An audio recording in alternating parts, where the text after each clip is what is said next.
EC constitutes a very vital component in the machinery of governance in this country, and the 1992 Constitution actually provides, you could call it, very elaborate and operational safeguards for the Commission. However, events before and after the 2016 elections have brought to the fore some sticking points that ought to occupy the attention of everyone a year after the elections. Key themes that you and I need to be interrogating might include the need for post-election audit of the Commission, the need to follow up on the proposed date for election. November, I remember, was originally proposed but was shut down by Parliament.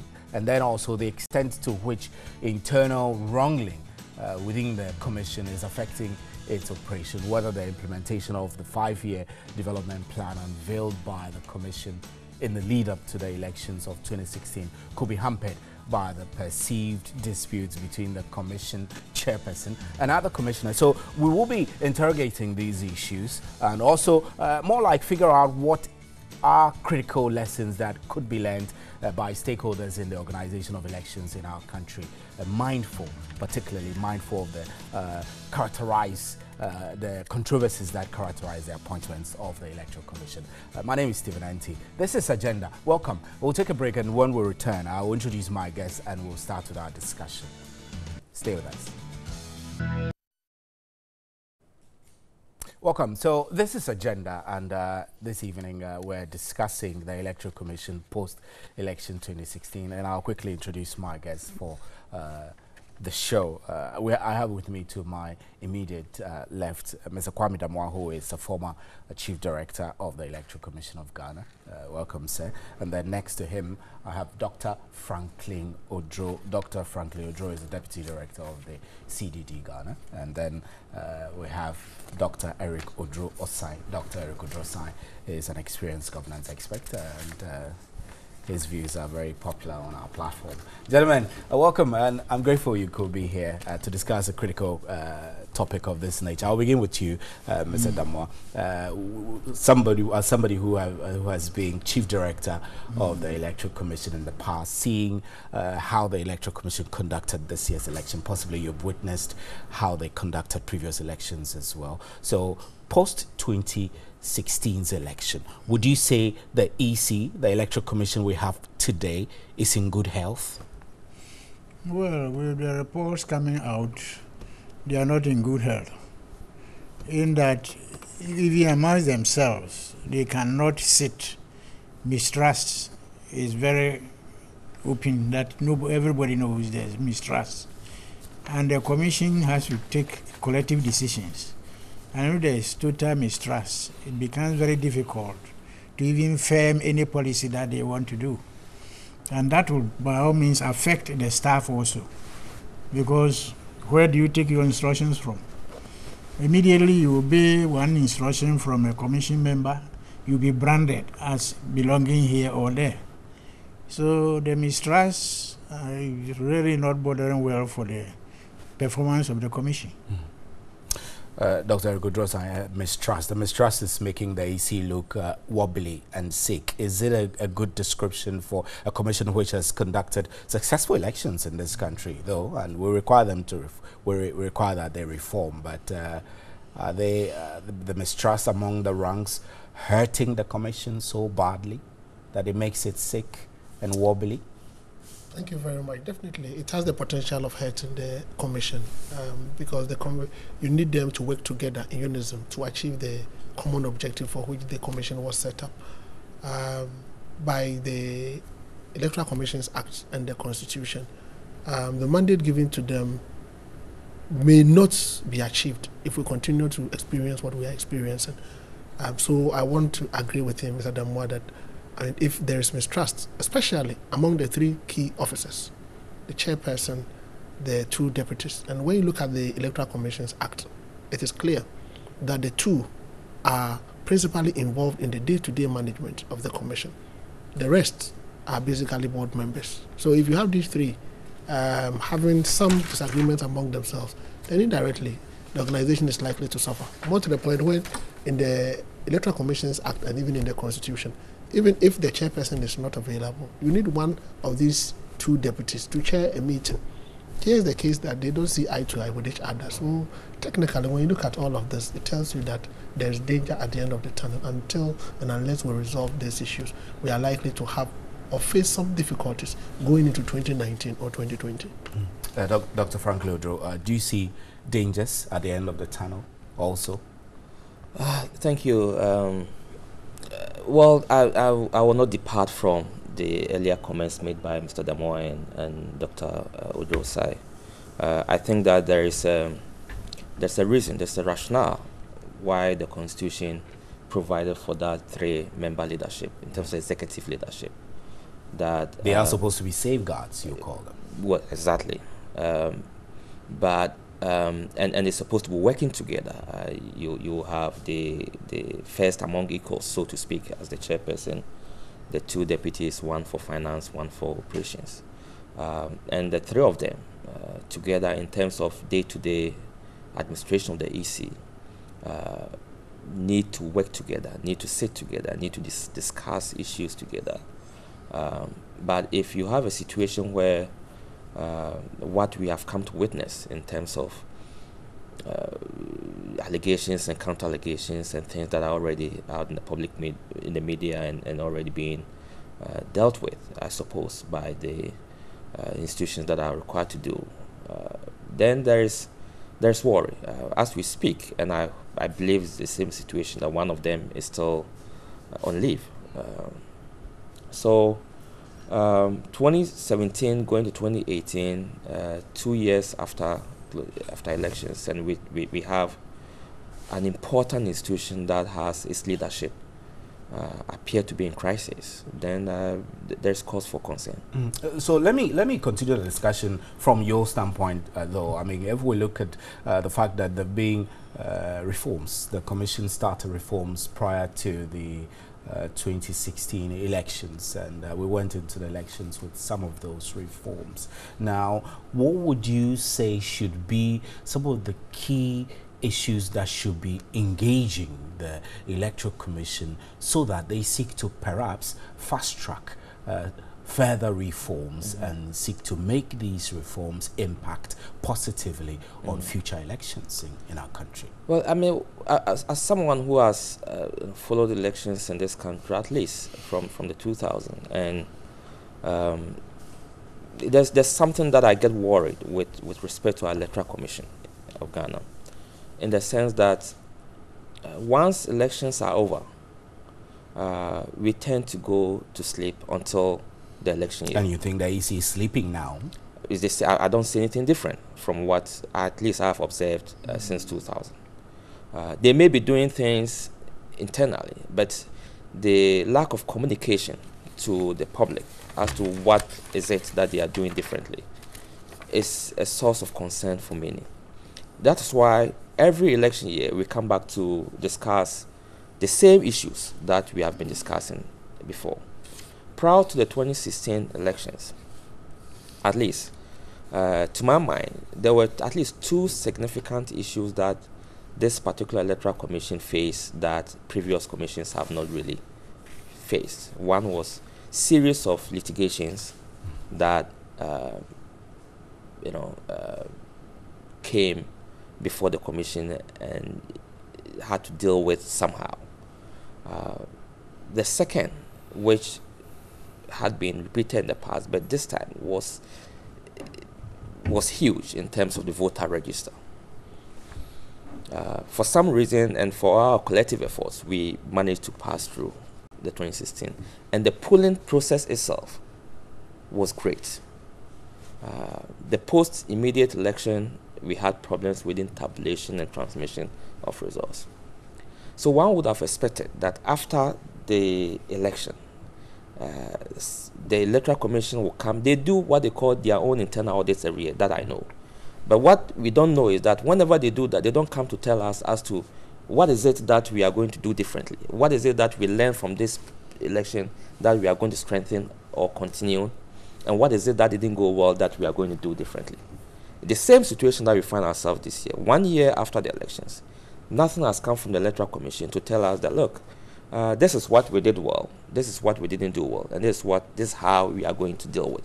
If you take a look at the reforms, as you rightly mentioned, there were about 26 of them that the Electoral Commission accepted to do.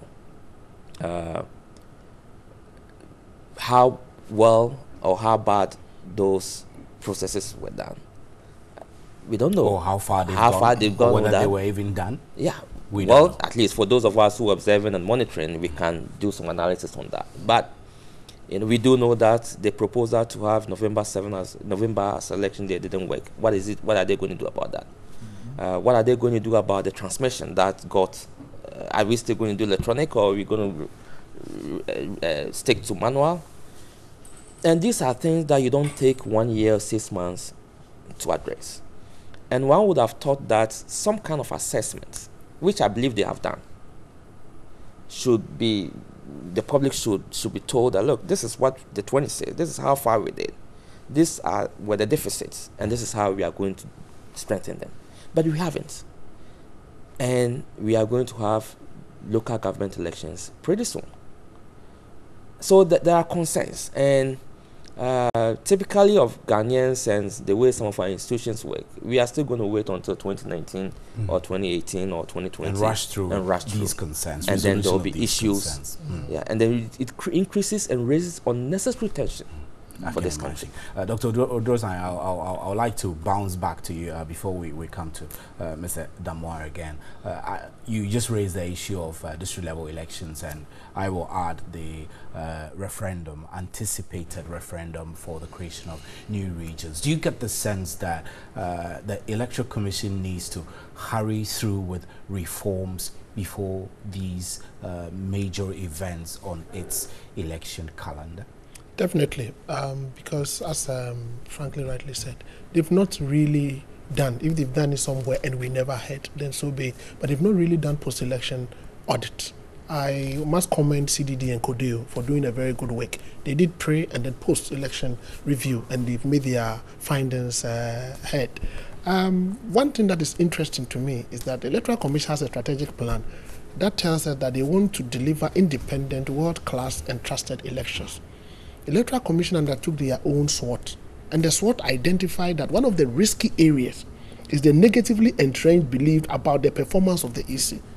And they ranked it very high. I was expecting that they would work on this. We are going into a local government elections. We may be going into a referendum. This same EC would have to prepare itself for that. I don't see the EC positioned to do that. And I think the earlier they work, the better. They may use resource constraints, but you can only have resource constraints if and only if you don't plan on time. Because the executive or the Ministry of Finance that will release the funds to you. So planning is critical. It is timeliness critical. Of the planning is also important. But then you don't wait until we enter into the election year before you knock at the doors of the Ministry of Finance with all these things. So I think there are a lot of things they need to put in place, and I think they are delaying. If they are doing something behind the scenes, they should let the public know, because some of us are afraid. Because this issue of technology, they also identify technology and logistical failure as one of the risky areas, and they ranked it very high in terms of probability and impact. If you have all of this, question then is 2019 is just around the corner. What have you done? I looked at the 2018 budget, and there is nothing in the 2018 budget as far as EC is concerned relating to the negatively entrenched belief about their performance, as well as the technology issue. All they said was that they were going to continue with the voter re-registration. And that's it. And that's it. There were no details and for me, provided. I think they need to do more by way of communicating to the world, by way of telling us what they are doing, by way of trying to reduce some of the challenges we had going into 2016, because the task ahead of us are enormous. 2019, you go into district level election. Maybe 2019 or 2018, we do referendum. 2020, we go into parliamentary and presidential. So you have no time to do reforms. The time is now. The time is now, Mr. Damoah. The time is now. We all agree that the time is now. But as somebody who has been inside, I know that your views are very important as to the actual reforms we need in the organization. Of course, I mean, the Electoral Commission itself has identified all the issues that Dr. Odro and Dr. Odrosane have raised. But for you, where do you think the reforms should be starting from? Well, just like my colleagues have put up, for instance, this changing of the election period or the date from December to November, it is something we thought of before we went off, because the transitional period after 7 December to January, if there should be a rerun or a runoff for presidential, it becomes a problem. The actual date of 7 December was decided because we were getting a lot of funding from US aid and so on. And their election too was in first week November. And they had wanted to also come to observe. That forced us to go to December. So we thought of it. But going to November in about a week or two will give them ample time. But unfortunately, we always go for this firefighting approach, like they did the other time, and Parliament shut it down. Remember, 2014, the same thing happened for the local government elections. You are putting a CI in place. Parliament was amenable. They have agreed that they will even sit on Saturdays for you to achieve the 21 sitting days. You wouldn't even wait. As if you are the law. You went out and said the Saturday that the law, if they were to sit, will pass, that day was when you were closing your receipt of nominations. So you have started implementing the law before the law even matures. So they seem not to be respecting the law and so on. Aside of that, we have a 4-year cycle of election. With local government, between local government and presidential parliamentary, it should be 2-year differences. Unfortunately, just like they said, because the 2014 thing was abrogated, they had to do it in 2015. So this time around, we have had 2016, but we have to go to 2019 to have the local government elections. The 4-year cycle affords the Commission the opportunity, after their own introspection, to remedy whatever flaws they have. But we don't see anything happening. They talk about continuous registration of voters. You put a mechanism in place, your major stakeholders, the political parties, complained that their presence was absent. You haven't made any move. Just were swayed whatever fears they have. So currently you cannot say that the continuous voter registration is ongoing. So all these are petty things, and normally you don't wait till the election year before you try to put in other remedies. Aside of that, 2016, look at how they created controversies by disqualifying some presidential aspirants. The law also gives you the opportunity to check the parties, and the same law expects you to perform certain functions. That's why when they went to court, they had to lose. So they are not law-abiding. They are not keeping to the schedules that they all draw up. So the only advice I'll give them is really they have to know what laws, because election is about rules and regulations. You don't make the rules and regulations and you flout it. That's right. And expect somebody to obey. To fix your mess or something like that. So that is the problem. So I expect my commission, I left there several years, but I just want them to keep to the rules and regulations, bring all the innovations to the fore, engage the stakeholders. That is a prime requirement. Engage stakeholders. The stakeholders should be involved.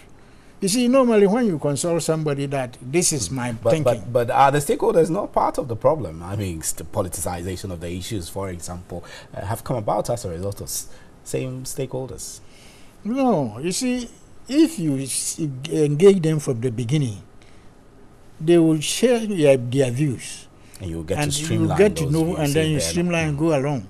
And normally in the operations of the commission, although you are independent, if you seek the views of your stakeholders, whether you are implementing whatever they suggested or not, they get the feeling that they are working with you. But if you just sit and then throw things to the front and let them go, by all means, these politicians, they are always bringing their emotions, their finances and whatever. So there is tension already in them. So if you make a wrong step, Then it flares up. Then it flares up. Dr. Eric Odrosai, let me return to you on the basis of what Mr. Damoah is saying. Mr. Damoah is raising critical issues of sticking by the law and schedule that it's expected to be used by the Electoral Commission. Let's focus a little bit on the November election date, which was originally proposed but shut down by Parliament. What steps, practical steps, do you recommend the EC takes in order for us to get back on track in perhaps ensuring that we get this November date confirmed? I would expect them to fairly do an introspection and audit, come out with the pros and cons. Same introspection and audit we don't know about. We don't know about. Then after that, I would expect them to do a projection into 2020, come out with a proposed date. And then if possible, because when you look at the Electoral Commission's Act and then the Constitution, it gives them the opportunity to come out with regulations relating to each and every elections. So they can come out with a proposed date now, so we'll get back to November, and then start engaging with the stakeholders. Members of IPAC, they are there. Other stakeholders are there. You have civil society organizations like CDD and Co. there, also supporting the move, so that at least we can get back on track. Now, when you give them enough notice, people can plan. Stakeholders can plan, political parties can plan. The nation can also mobilize the resources to support the process. We are well not happy it went to December 7th because it pushed us to do a number of things. Look at the transition. Yeah. We did almost an impossible transition, working so hard around the clock. And the excesses are things that are still affecting us. So I think that they should start now proposing the date, working around the challenges, and then let everybody know that it's working. But I would advise that, you see, in their own strategic plan, at times I do not understand the EC. They have proposed that by the end of 2017, they want to have a fully functional legal department. It's there. Fully functional legal department. It's here. Now, what is the status? Because Mr. Damoah is telling us, and I know for a fact that the business of elections had to do with law. People will take you to law. So you need an in-house legal counsel to be giving you day-to-day legal advice. So you don't appear to be a law on yourself by just picking and choosing which law to use, and then you end up going to court and definitely, and you go to court, you lose because you fail to take into consideration certain basic things. So I think that to prevent us from going through what we went through, moving the election date from November to December, we should do forward planning involving all key stakeholders. Dr. I think you agree with that. I do agree with Dr. Osai, but I'll go a step further. I don't even think when it comes to the November date, we don't need to even engage any stakeholder again, because that decision was already agreed. The reason why the last Parliament did not pass it was that they felt that the Commission was not prepared. So I would say that repackage your work with the Attorney General Department to repackage the bill, the amendment bill, and send it back to Parliament. And send it back in good time. In good time, because once that is passed, then you know that you are going to have election on a certain date in November. And as Dr. Osai is saying, then it can help you to plan and budget for all of these things. So without which it will appear that you just sit there, do nothing. When it's time for you to execute some of your mandate, you just go ahead, show a presence and do that. But do you get the impression that perhaps the delay in resolving the impasse, the friction between the leadership of the Commission is what is impacting negatively on the Commission's overall preparedness to pursue the reforms that are necessary? I mean, I would think so. Without knowing the decision-making process of the Commission, in terms of there's a 7-member Commission, 3 of them are executive, and the 4, as my colleague said, the non-executive is kind of a board. Now you have at least 1 member who is not at post. So can the 6 take some decisions? Or can the 2 executives take some decisions? I don't know. But, broadly speaking, I think whatever is delaying the decision to be taken on this impasse need to be dealt with, because when you have an institution that has around its leadership some uncertainties, it affects clear decision-making processes, because the staff, as Mr. Demwa said, the staff that are working with the leaders are not too sure whether we are going to continue to work with these leaders or not. Who among them are we going to work with? Is it all of them or not? And it affects morale, and it does affect even your ability to enforce decision, because you are not, the staff are not too sure. Should we continue to obey the instructions from the leadership or not? So I think that the delay, and we don't know, I don't know where the delay is, whether the Chief Justice has acted upon it and is back to the presidency, or is still with the Chief Justice, I don't know. And that is one of the things that, as a country, I think information flow, communication flow is something that, as a country, generally speaking, coming from the executive branch or institutions of the state, we need to do better. You're saying it's poor? It's poor. I think it's poor generally, not in relation to this particular case, but generally speaking, the proactiveness from our executive branch or even governance institutions to inform Ghanaians is poor, because the more you don't officially communicate, the more rumors and people create all kinds of mischief out of these things. There are all kinds of stories going on around this, but of course this is a matter before the lawyers will say. So I want to be careful. Yeah, so Mr. Damwa, let's take two scenarios. The scenario in a scenario where, for example, one of the parties in disagreement, the commissioners, is cleared, can they work together? Well, it depends on the human relationship that they have developed over the years. Some people never forgive.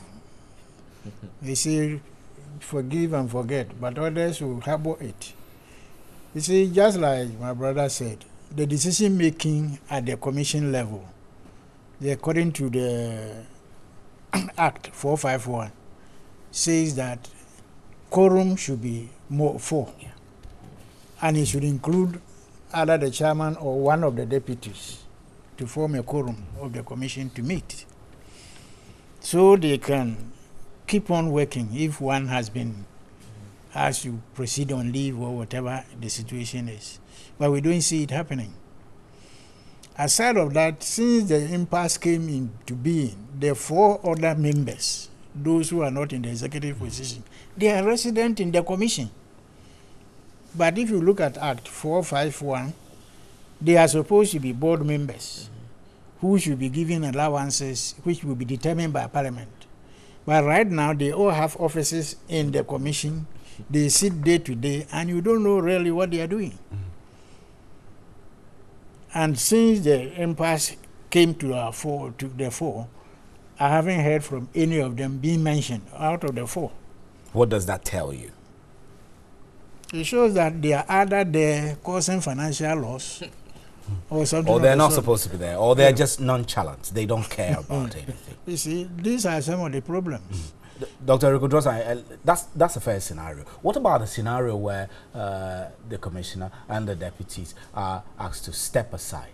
Would that create a certain challenge or vacuum which will be difficult to fill under the current political climate? Yeah, definitely. It will be a violation of the Electoral Commissions Act, because the Act itself requires a four-member quorum to take major decisions of the organization. And of the four-member quorum, it should be chaired by either the chair of one of the deputies. So if you ask all three to set aside or to step aside, it's going to create a big challenge. And this should tell us, or this should be a wake-up call on us as a nation, that there is a corporate governance challenge with the Electoral Commission. Because you have a chair and a deputy who goes to chair the commission. Now, the commission is supposed to also work like a board. So she presents her own decision to the commission. She goes to the commission, chairs the commission, for the commission to approve it. This is clear. There's no checks and balances here. Under normal circumstances, the commission should be an independent You think board. that kind of structure should be reviewed? Should be reviewed. And what steps can be taken? What we need to do, let the commission serve as a board. Let us separate the chairpersons from the commission. so that the chairperson will report to the commission. That will take a constitutional review. It will take a constitutional review, but we should be aiming at getting there if we really want to see good checks and balances and corporate governance working there. Because at the moment, the chairperson packages everything, sends it to the commission. She goes in the commission's meeting and chair that same meeting to approve her budget, to approve her strategic plan. Here is the case that we have this issue among the three, and the three are Article 71 holders. The rest are not Article 71 holders, and so it creates a lot of problem for us. We have practiced it for over a certain number of years now. Let us review it so that we can inject some level of corporate governance or checks and balances. We should be bold enough and level-headed enough to start that kind of review. We should be able to do that, because I think we don't have enough checks and balances in the system, and it's undermining corporate governance within the management of the Electoral Commission. Dr. Franklin Odro, do you have further concerns about the delayed resolution of the petition forwarded to the Chief of Staff, to the Chief Justice? No, I think I'll take this one in reference to what happened to Siraj, and to sort of make a couple of comments on what all of these things tell us about our constitution and our governance, because we are learning a lot from our constitution. The crises that are emerging from some of these governance institutions are teaching us lessons, and we should be getting better. We should be getting better. Yes, that if you have a governance, a constitutional body like the Electoral Commission that has 2 or 3 of its executives being investigated, so to speak, and if it turns out, as the question you rightly asked, that maybe all of them or 2 of them or 1 of them leaves, how do you deal with that? Because seriously, even if it turns out that the 2 of them or 3 of them have to leave, it is going to create a huge constitutional crisis for us. I don't know whether our executives or our Council of State members are thinking about all the scenarios. I think that, and I do agree with Dr. Osai in terms of I had not put my mind in terms of corporate governance deficits that we may be experiencing with respect to the constitution of the Electoral Commission. They have the same format as the National Commission for Civic Education, but Siraj has a different format. And I think he's right. So at the moment, if there are 4 members form a quorum, 2 of them have to be the executive, I suppose, and then 2 come from the non-executive, and the chair, has to chair that commission itself when the chair also presents the plan of the commission. That, I think, is problematic. Right. Yeah. This is agenda. We're setting the agenda, and we're dissecting the Electoral Commission and figuring out post-election 2016 what reforms are needed to make the Electoral Commission that stronger. I know there are critical questions we need to ask. We'll take a break. When we return, we'll be asking whether NDC or MPP, the 2 key political parties in this country, have some form of influence in the wrangling ongoing at the Electoral Commission. We'll be right back. Please stay with us.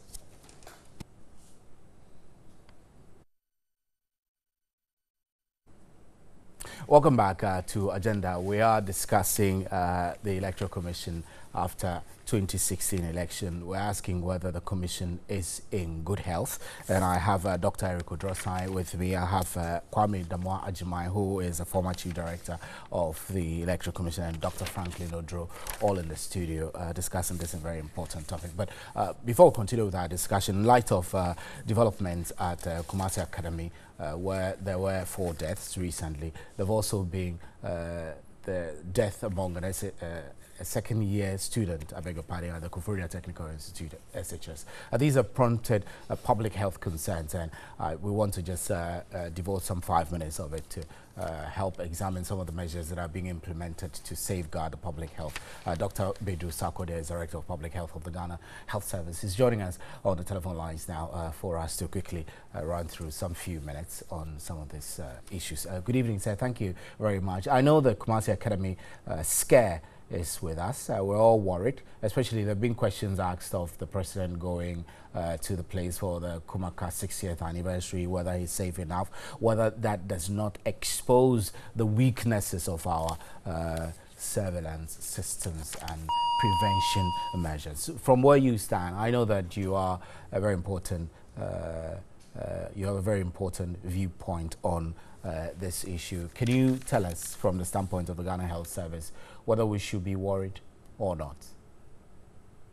Right, I think we lost Dr. Bidu Sarkodie on the telephone lines, but we'll try and bring him on, so we have him back on the line. Doc, good evening. Thank you. We're grateful for your time. Quickly, we want to hear from you what measures, effective measures are in place to ensure that these infections, the one at Kumasi Academy and the one which recently, we're not sure of what happened at the Koforidua Secondary Technical School, but whether they are linked or not, we don't know. But following the Kumaka issue, what measures are being taken to ensure that we don't get these infections escalating out of the boundaries of Kumaka to the general population? Hello, Doc. Yes, good afternoon. Yes, sir. I haven't heard you yet. Please come up a bit. If you spoke, then it was 2 minutes. I didn't hear it. Okay, so I'm asking what measures are in place to ensure that the infection and the concerns of H1N1 at Kumasi Academy does not escalate to the general population. Right, thank you very much. Indeed, the measures being taken to ensure adequate containment of the situation include intensive surveillance, which also requires that we keep close eyes and monitor adequately all the contacts, and then we minimize or prevent the introduction of any infection from the source which we found to be within the school to the general population. And that was one of the reasons why it should have been good, the students should have been on campus.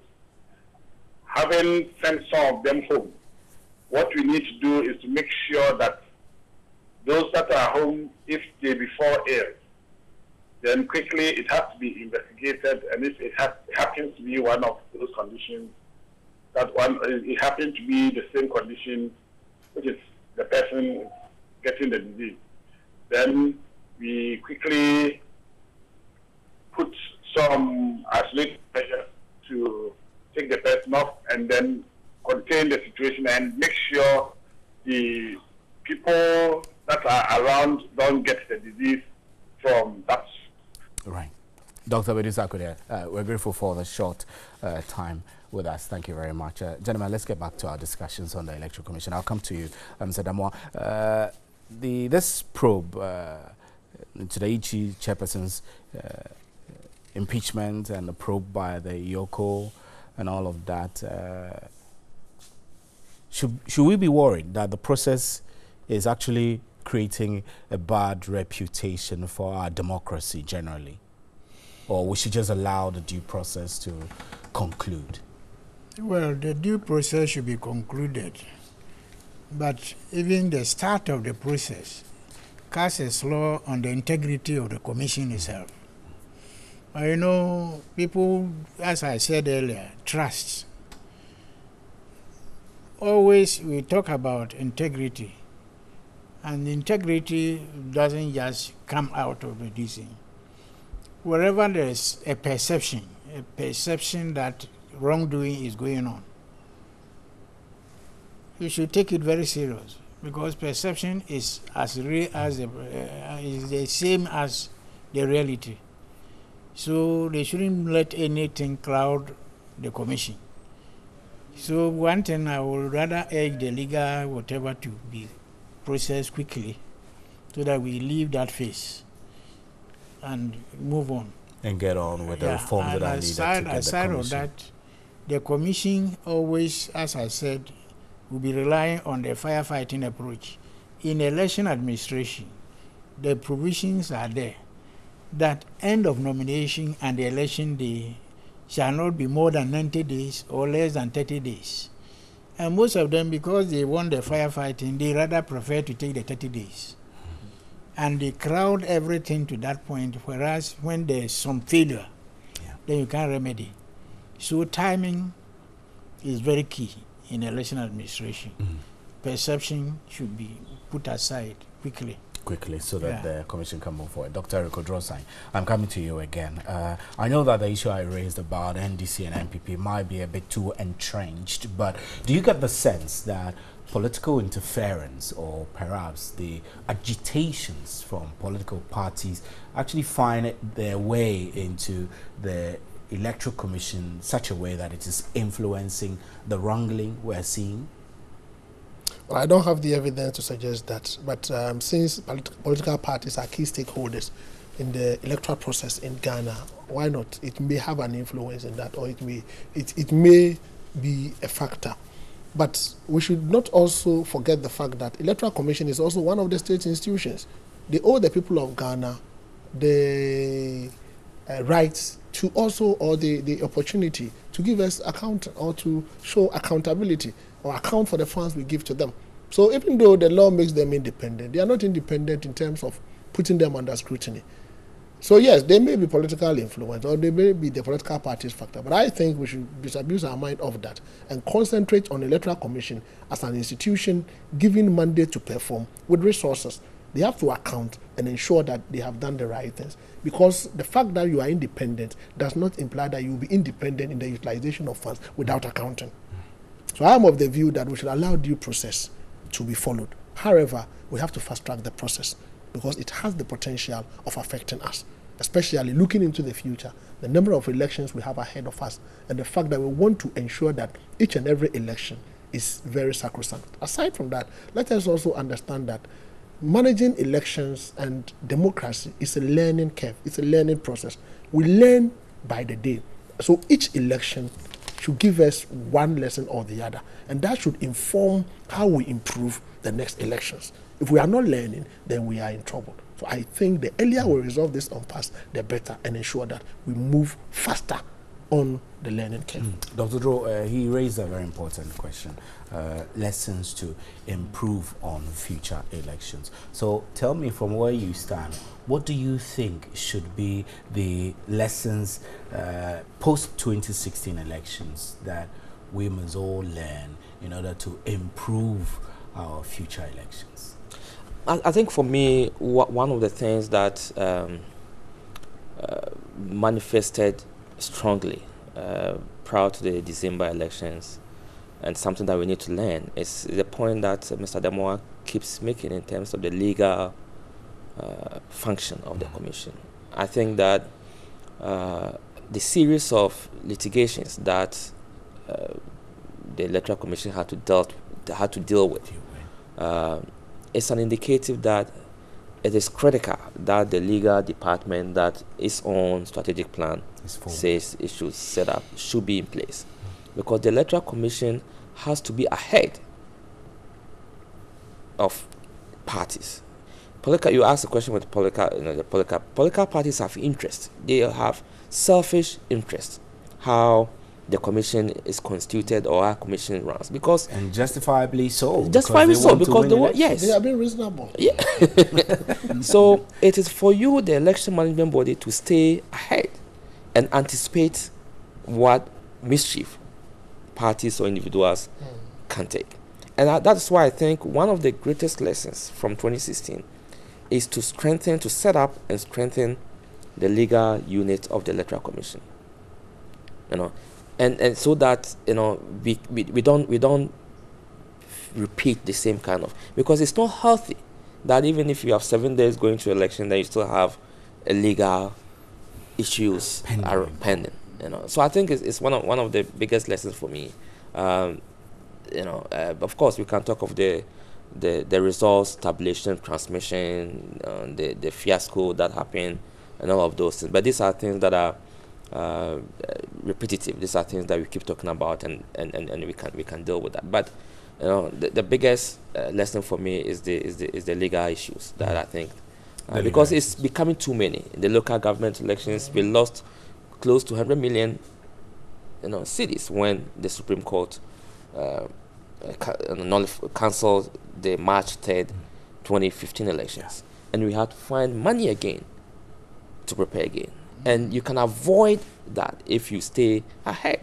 And get a functional legal department. Get a functional who can follow through the legal processes, make sure that constitutional instruments get matured, make sure that all the rules and regulations that have to be put in place are in place, and the political parties. But what could be stopping the efforts to get the legal department? I don't know. It baffles my mind. To be honest with you, I don't know why. Mr. Damoah, would you know why we still don't have a legal unit at the Electoral Commission? Well, it looks like the executives have always thought that they have other lawyers that they can employ.